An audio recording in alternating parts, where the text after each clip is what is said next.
Bonjour les enfants. Voilà, nous sommes le jour de Pâques. C'est un grand jour de fête. Et pas seulement parce que vous avez cherché vos œufs en chocolat que le lapin de Pâques a déposé dans vos jardins ou dans vos maisons. D'ailleurs, c'est parce que pour nous, Pâques est un jour très important que le lapin de Pâques vient déposer des œufs en chocolat.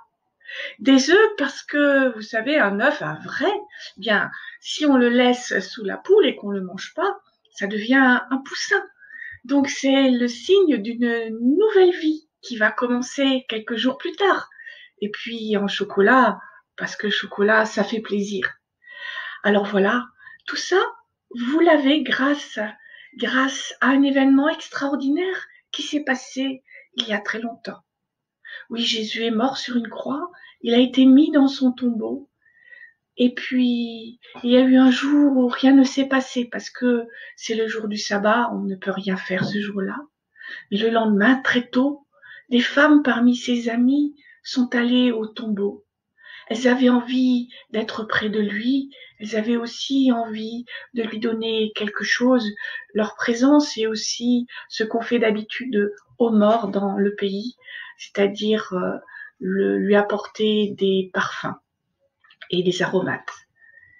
Mais elles se demandaient, il y a une grosse pierre devant le tombeau. Vous savez, le tombeau, c'est pas comme dans nos cimetières.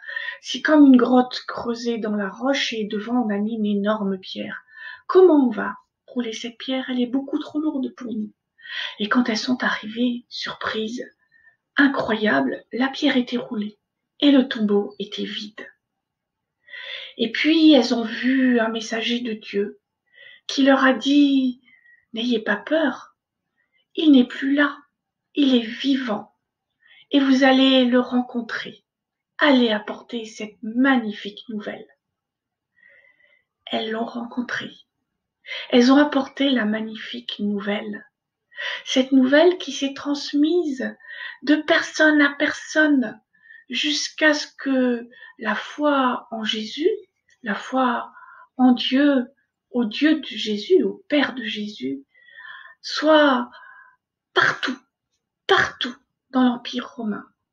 Et puis, aujourd'hui encore, des personnes la transmettent, annoncent cette magnifique nouvelle partout.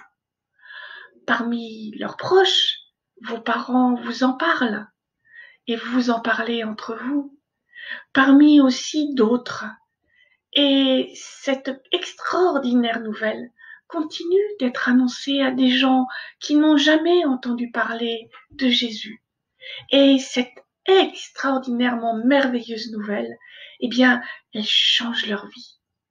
Parce qu'avec la foi en Jésus, nous ne sommes jamais tout seuls. Nous avons Jésus qui nous accompagne dans notre cœur, comme tous ceux que nous aimons, mais bien plus que tous ceux que nous aimons. Parce qu'il nous donne de la force. Il nous donne des idées pour marcher sur le chemin que Dieu veut pour nous, qui est ce chemin dont je vous ai parlé l'autre jour, ce chemin qui se déploie devant nous et sur lequel nous marchons chaque fois que nous obéissons au commandement de Jésus. Rappelez-vous ce commandement qui lui aussi change la vie et qui nous permet d'être ensemble dans sa joie et dans sa paix. Aimez-vous les uns les autres comme je vous ai aimé. Eh bien, vivre la présence de Jésus vivant dans nos cœurs et vivre ce qu'il nous pousse à faire, eh bien, ça transforme vraiment, vraiment, vraiment nos vies. Alors oui, c'est une extraordinaire bonne nouvelle que nous pouvons partager. Et le jour de Pâques, c'est le jour où nous y pensons le plus particulièrement, puisque c'est le jour anniversaire en quelque sorte de ce qui s'est passé. Mais tous les jours, nous pouvons nous pouvons nous réveiller en nous disant Alléluia, Christ est ressuscité, il est vraiment ressuscité. Amen. Et demain, je vous proposerai une autre histoire de la Bible. Au revoir, à bientôt et profitez bien des chocolats.